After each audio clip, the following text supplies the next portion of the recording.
সবার কি brain same? এটা একটা খুবই কমন একটা কোয়েশ্চেন, যেটা নিয়ে আমরা অনেক দিন ধরে হচ্ছে যে সবাই বারবার চিন্তা ভাবনা করছি, চেষ্টা করছি জানার। বিভিন্ন রিসার্চ থেকে আপনারা অলরেডি হয়তো জেনেছেন যে আসলে প্রতিটা মানুষের ব্রেইনের স্ট্রাকচার অলমোস্ট সেম, অর্থাৎ নারী পুরুষ নির্বিশেষে সবার ব্রেইনের ক্যাপাবিলিটি সেম হওয়া উচিত, এটা সবাই দাবি করে। আমার এখানে একটু দ্বিমত আছে। ব্রেইনের স্ট্রাকচার সেম হওয়া মানে আমার মনে হয় না ব্রেইনের ক্যাপাবিলিটি সেম হওয়ার কথা। আসলে প্রতিটা মানুষের, আমরা যেটাকে বলি ব্রেইন, সেটা কিন্তু অনেক কমপ্লেক্স একটা জিনিস, এবং আমরা যদি মেডিকেল সায়েন্স আপনি একটু ঘাটাঘাটি করার চেষ্টা করেন, আমরা কিন্তু ব্রেইনের এখনো অনেক কিছু সম্পর্কে জানি না। আমরা কিন্তু অনেক কিছু এখন আমাদের রিসার্চের মধ্যে আছে, এবং আমার কাছে মনে হয় যে আসলে মানুষের ক্যাপাবিলিটি কতটুকু সেটা মেজার করতে আমাদের আরো অনেক বছর লাগবে, এটা বুঝতে অনেক কষ্ট হবে। বাট আমি হেভিলি বিশ্বাস করি যে মানুষের অবশ্যই ব্রেইনের ক্যাপাবিলিটি সেম না, এটা ইম্পসিবল ঘটনা। অ্যাটলিস্ট আমার কোনো হয়তো এভিডেন্স নাই স্ট্যাটিস্টিক্যাল, বাট আমার এক্সপিরিয়েন্স আমাকে এটাই বলে যে আমি এত মানুষের সাথে ইন্টারঅ্যাক্ট করার পর আমি বুঝেছি সবার ব্রেইনের ক্যাপাবিলিটি সেম না। এবং ব্রেইনের ক্যাপাবিলিটি সেম না হওয়ার পিছনে রিজন শুধুমাত্র এটা না যে তার বাই ডিফল্ট হয়তো বা ব্রেইনের মধ্যে কোনো ম্যাটেরিয়াল ডিফারেন্ট। আমার কাছে রাদার মনে হয় এখানে বেশ কয়েকটা জিনিস ফ্যাক্টর কাজ করে। নাম্বার 1 হচ্ছে এনভায়রনমেন্ট। নাম্বার 2 যেটা সবচেয়ে বড় ডমিনেটিং ফ্যাক্টর, সেটা হচ্ছে অবশ্যই তার আপব্রিঙ্গিং, তার আশেপাশে কারা আছে। লাক অনেক ম্যাটার করে যে একটা মানুষের আসলে অ্যাবিলিটি কোন দিকে যাবে। Number 4 experience. বিভিন্ন টাইপের মানুষের এক্সপেরিয়েন্স ভিন্ন ভিন্ন রকম হয়। আপনি 2 ধরনের স্পেকট্রামের সব ধরনের এক্সাম্পল দেখতে পাবেন। আপনি দেখতে পাবেন কোনো বড় লোকের ছেলে অনেক বেশি লেখাপড়া করে আরো বড় লোক হয়েছে, আর কোন একটা বড় লোকের ছেলে লেখাপড়া না করে ফকির হয়ে গেছে। কোনো গরিবের ছেলে লেখাপড়া না করে চুরি চামারি করছে, আবার লেখাপড়া করে অনেক বড় লোক হয়েছে। মধ্যবিত্তের মধ্যে আপনি অনেক স্পেকট্রামে মানুষ দেখবেন। আমার অনেক ফ্রেন্ড অনেক লেখাপড়া করে অনেক ভালো কিছু হয়েছে, অনেকে লেখাপড়া না করে কিছু হয় না, অনেকে ভালো গায়ক হয়েছে, যাদের ফ্যামিলিতে কোনো গায়িকীর হতে বা প্রিভিয়াস কোনো ট্রেসই নাই, তারপরে সে আউট অফ নোওয়্যার করতে একজন গায়ক হয়ে গেছে। আবার হয়তো বা কোনো ফ্রেন্ডের 14 গোষ্ঠী থেকে লেখাপড়া করে না, সেটিকে লেখাপড়া করতেছে ভালো।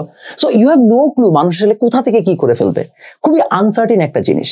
বাট আমার কাছে মনে হয় যে আমার এতদিনের এক্সপিরিয়েন্সে আমি কয়েকটা কমন ফ্যাক্টর বের করতে পারছি যে আসলে আমাদের ব্রেইনের ক্যাপাবিলিটি কেন ডিফারেন্ট হয়। কয়েকটা উদাহরণ বা কয়েকটা আমি গল্প বলতে পারি আপনাদেরকে। নাম্বার 1 যে আমি এনভায়রনমেন্টের কথাটা বললাম, আমার কাছে মনে হয় একটা মানুষের আপব্রিঙ্গিং অনেক ম্যাটার করে। কেন? আমি আপনাকে একটা ছোট্ট এক্সাম্পল দিই। এখানে আমি আমার একটা ফ্রেন্ডের গল্প টানবো, তার নাম হচ্ছে সাফওয়ান। আপনারা অনেকে দেখবেন আমার সোশ্যাল মিডিয়াতে আমি প্রায় ওর সাথে ছবি আপলোড দিই। সাফওয়ান আর আমরা দুইজন হচ্ছে ডিবেট করছি ক্লাস 9 থেকে। ক্লাস 9 থেকে আমরা একসাথে ডিবেট করছি। আমরা সেন্ট জোসেফে থাকতে একসাথে ডিবেট করতাম।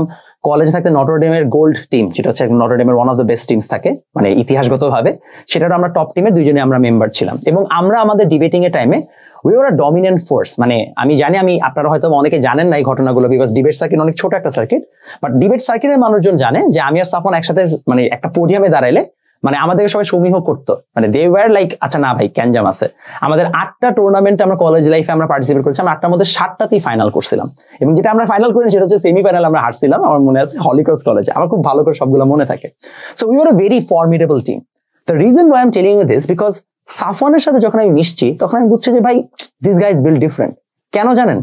আমি আপনাকে জাস্ট এক এক্সাম্পল দিই। আমি তখন ক্লাস 9-এ পড়ি। সেন্ট গ্রেগরিতে আমার ফার্স্ট ডিবেট টুর্নামেন্ট, এবং সেপ্টেম্বর মাসের এই ফার্স্ট ডিবেট টুর্নামেন্টে সেমিফাইনাল রাউন্ডে গণতন্ত্র নিয়ে কোন একটা মোশন ছিল, একটা টপিক ছিল। Safwan within the span of 5 minutes, 5 মিনিটের মধ্যে সাফওয়ান 90+ দেশের রেফারেন্স টানছে।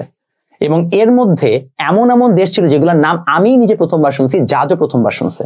সাফওয়ান তখন মাত্র ক্লাস 9-এ পড়া একটা ছেলে, অ্যান্ড সে এগুলো সব জানে। আমি কিন্তু যথেষ্ট পড়াশোনা করি ডিবেটের জন্য, বাট স্টিল আমার নলেজ হয়তো বা সাফওয়ানের মতো এই জিনিসগুলোতে এত বেশি না। So when I asked him যে সাফওয়ান আসলে how do you know all of these things, তখন ও আমাকে বলছে বিকজ ওর ফ্যামিলিতে অনেক মানুষজন অনেক বেশি হচ্ছে যে পলিটিক্যালি অ্যাওয়্যার, অর্থাৎ মানুষজন এগুলা নিয়ে আলোচনা করে। ওর ফ্যামিলিতে প্রতিটা মানুষ আমাকে ও আমাকে যেটা ওর ফ্যামিলি ব্যাকগ্রাউন্ড বললো, তারা সবাই ওর আব্বু আম্মু দুজন ডক্টর। ওর নানুর সাথে আমরা দেখা করছি, she is also like very educated. Or enter cousin gang very educated.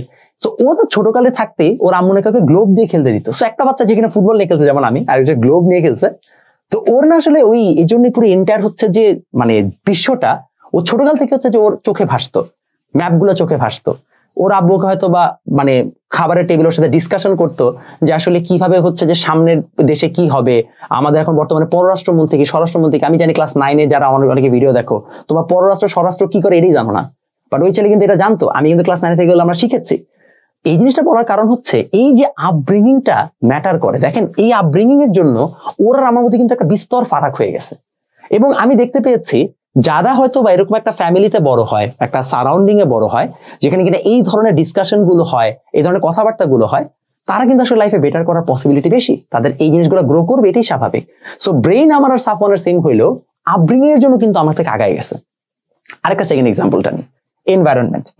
দেখেন আমি কিন্তু এই জিনিসগুলো জানতাম না, বাট দ্য মোমেন্ট আমি সাফওয়ানের মানে সাহচর্যে আসলাম, আমিও কিন্তু এগুলো জানা শুরু করলাম। ইনফ্যাক্ট কিছু কিছু ডিবেটে দেখা গেছে সাফওয়ানের থেকে আমার নলেজ আরো বেটার হয়ে গেছে। যেমন হয়তো ফিলোসফিক্যাল ডিবেটে, স্পোর্টস রিলেটেড ডিবেটে আমার থেকে আরো বেটার করা স্টার্ট করছি। সাফওয়ান যেমন আমার কাছ থেকে নলেজ গুলো নিছে, ওর কাছ থেকে আমি আবার কি করলাম, এই পলিটিক্যাল নলেজ গুলো, অ্যাসপেক্ট গুলো জানা শুরু করলাম, এবং আমি আরো ইন্টারেস্টেড হইলাম, আরো পলিটিক্যাল অ্যাওয়ার হইলাম। এই জিনিসটা বলার রিজন হচ্ছে আপব্রিঙ্গিং যেমন ম্যাটার করে, ভালো ফ্রেন্ড সার্কেল, ভালো মানুষজনের সাথে উঠা বসা, এগুলো আপনার পুরো এন্টায়ার হচ্ছে যে থট প্রসেসকে চেঞ্জ করে দেয়। আমাদের লাইফটা, আমরা যারা এই যে তোমরা যারা ভিডিওস দেখতেছো, তোমাদের লাইফটা অনেক বেশি হচ্ছে যে লেখাপড়া কেন্দ্রিক, যে ওই বইয়ের মধ্যে জগৎটা। এই বইয়ের থেকে বাইরে বের হয়ে এনভায়রনমেন্টের মাধ্যমে তোমাকে কিন্তু আরো পজিটিভ জিনিসপত্র নেওয়া শিখতে হবে। এনভায়রনমেন্ট ম্যাটার করে। আর বর্তমান বিশ্বে কিন্তু এনভায়রনমেন্ট আরো সোজা তোমার জন্য ক্রিয়েট করা। তুমি কোন ধরনের কন্টেন্ট ক্রিয়েটরকে ফলো করতেছো, সারাদিন তোমার নিউজ ফিডে কোন টাইপের ভিডিওস আসতেছে, কোন টাইপের নিউজ আসতেছে, সেটা কিন্তু তোমার থট প্রসেসকে, তোমার নলেজকে কিন্তু চেঞ্জ করে দেয়। সো এনভায়রনমেন্ট একটা বড় হচ্ছে যে ফ্যাক্টর মানে প্লে করে। আমার ফ্রেন্ডরা অফকোর্স আমাকে হচ্ছে যে আমার মানে থট প্রসেসকে অনেক বেশি চেঞ্জ করে দিছে। লাক, ভাইয়া লাক অনেক ম্যাটার করে। লাক অনেক ম্যাটার করে কেন জানেন? আমাকে বললাম না যে আমি ডিবেটের কারণে অনেক কিছু জানছি। জানেন আমি ডিবেট টিমে চান্স পেয়েছিলাম কেন? আমার ওই ডিবেট টিমে ডিবেট করার কথা ছিল না। সিলেকশনের দিন আমার এক ফ্রেন্ড, যে কিনা ইনিশিয়ালি সিলেক্টেড হওয়ার কথা, ও এই দিন সিলেকশনটা দেয় নাই, আমি দিছি। ও ফার্স্ট চয়েস হওয়ার পর আমি ঢুকে গেছি, বিকজ আমি ওর রিপ্লেসমেন্ট ছিলাম। গেস হোয়াট, দ্য মোমেন্ট আমি ঢুকলাম, আমি আমার ফার্স্ট ডিবেট ফেস্টে চ্যাম্পিয়ন হইলাম, তারপরে কিন্তু আমি ওই টিমে পার্মানেন্ট হয়ে গেলাম। আমার লাক ওই দিন ভালো ছিল দেখে আমি ঢুকে গেছি।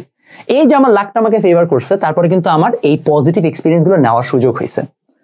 দেন এক্সপিরিয়েন্স, আপনি লাইফে কি ধরনের জিনিসপত্র এক্সপিরিয়েন্স করতেছেন সেটা অনেক বেশি হচ্ছে যে আপনার ব্রেইনকে হচ্ছে যে কেপেবল করে। আমার মনে হয় one of the biggest reason why আমি অ্যাজ এ হিউম্যান ডেভেলপ করেছি, বিকজ আমি লাইফে অনেক হার্ডশিপ দিয়ে গেছি, নট ফাইন্যান্সিয়াল হার্ডশিপস, বাট অনেক বেশি হচ্ছে যে স্ট্রেসফুল ওয়ার্ক এনভায়রনমেন্টের হার্ডশিপস। আমি যখন আমি যখন ইউনিভার্সিটি ফার্স্ট ইয়ারে উঠেছি, তখন থেকে আমি 2-3টা জব করতাম, টিউশন করাতাম 7-8টা। এগুলো করানোর পাশাপাশি আমার কিন্তু রেজাল্ট আমি মেনটেন করেছি। এই যে এই এক্সপিরিয়েন্সটা আমার মধ্যে দিয়ে গেছে, বুয়েটের এক্সক্লুসিভ হচ্ছে একাডেমিক প্রেশার, এতগুলো জব করা, মাল্টিপল কাজের মধ্যে জাগলিং করতে থাকা, টাইম ম্যানেজ করতে থাকা, এটা কি করেছে আমার ব্রেনকে এমন ভাবে হচ্ছে ডেভেলপ করেছে যে এখন আমি অনেক স্ট্রেস ফ্রি ভাবে যে কোনো স্ট্রেসফুল কাজ করতে পারতেছি। তো আমার কাছে মনে হয় সবার ব্রেইন সেম না, এটা সত্য। কারণ কি জানেন, বিকজ আমাদের মধ্যে এই জিনিসগুলা অনেক বেশি ম্যাটার করে। আনফরচুনেটলি আমাদের অনেক কিছুই না হাতে নাই। যেমন আমরা কার ঘরে জন্ম নিব আমরা জানি না, আমাদের বাবা মা কি হবে আমরা জানি না, আমাদের কাজিন কি হবে আমরা জানি না, আমাদের ফ্রেন্ডস কারা হবে এটা আমরা জানি না। We don't get to choose that. আমাদের লাক কি হবে সেটার উপরে আল্লাহ নির্ধারণ করে রাখছে। আমাদের এক্সপিরিয়েন্স কিরকম হবে পুরো লাইফ জুড়ে সেটাও আমরা জানি না। এই জন্যই সবচেয়ে বড় সমস্যা যে আমরা যখন বলি যে আসলে সবার ব্রেইন সেম না, কথাটা সত্য না। কারণ আমাদের সবার এই ফ্যাক্টর গুলো কখনো সেম হয় না। অফকোর্স প্রত্যেকটা মানুষের ব্রেইন ডিফারেন্ট, বিকজ আমাদের প্রত্যেকের লাইফটা ডিফারেন্ট। বাট তার মানে কি ভাই এটাই যে আমার ইনহেরেন্টলি ক্যাপাবিলিটি নাই ভালো কিছু করার? ভাই হয়তোবা এটা সত্য কথা যে আপনার থেকে আপনার কোনো একটা ফ্রেন্ডের কোনো একটা পার্টিকুলার জায়গায় বেটার করার পসিবিলিটি অনেক বেশি। বাট আমার প্রশ্ন হচ্ছে আপনি কি সেটা জানেন? ফর এক্সাম্পল আপনি তো আমাকে জিজ্ঞেস করেন যে ভাইয়া আপনার সবচেয়ে বড় ক্যাপাবিলিটি কি, আমি আপনাকে খুব সুন্দর মতো পিন পয়েন্ট করে লিখে দিতে পারবো এগুলো আমার স্ট্রেংথ, এগুলো আমার উইকনেস। আপনি কি এটা করতে পারবেন? না। এর মানে আপনি নিজেকে এক্সপ্লোর করেন নাই। আপনার এক্সপিরিয়েন্স কি, আপনার আপব্রিঙ্গিং কি, এই প্রত্যেকটা এলিমেন্টকে আপনি জোড়া লাগান। জোড়া লাগালে আপনি বুঝতে পারবেন যে ভাই আমার এই জায়গায় হচ্ছে স্ট্রেংথ আছে, এই জায়গায় উইকনেস আছে, আমার এটা পার্সু করা দরকার, পার্সু করা উচিত না। আমি এজ এ টিচার যে ভালো হব এটা কিন্তু আমি আগে থেকে জানতাম না। ইনফ্যাক্ট আমি টিচিং করতেই চাই না, বিকজ আমি অনেক শর্ট টেম্পার ছিলাম। ইভেনচুয়ালি আমি দেখলাম যে না, টাকা দেখলে আমার মাথা ঠিক হয়ে যায়। আমি যদি কেউ টাকা দেয় আমাকে, তাহলে আমার ধৈর্যশীল হয়ে যায়। এই যে আমার মধ্যে একটা টনক নড়লো যারে, তার মানে তো হচ্ছে আসলে টিচিং পারি। ইনফ্যাক্ট আমার ডিবেটিং এর জন্য আমার কথা বলার flow, the way I approach, এই জিনিসগুলো অনেক বেটার। আমি এগুলোকে ইউটিলাইজ করতে পেরে আমি সুন্দর মতো একটা ভালো লেখাপড়া শুরু করতে পারি। আমি যে বই লিখেছি, বিশ্বাস করেন এই বই লেখার ক্ষেত্রে আমার অন্যতম বড় স্ট্রেংথ হচ্ছে আমি লেখাপড়া গুছায় করতাম। তাহলে গুছায় আমি পড়াশোনা করি, এটা ইটসেলফ আমার একটা বড় স্ট্রেংথ। এই কারণে আমি বই লেখা শুরু করছি। আমার এখন 28টা বই আছে। আমি আমার নিজের স্ট্রেংথ চিনেছি। আপনি আপনার স্ট্রেংথ এবং ব্রেনকে রেকগনাইজ করেন, যদি করতে পারেন তাহলে আপনি অনেক বেটার করবেন। এই জন্যই বলছি সবার ব্রেন সেম না, বাট তার মানে এটা না যে আপনার ব্রেনের ক্যাপাবিলিটি একটা সার্টেন জায়গায় কম বলে আপনি লাইফে পিছায় থাকবেন।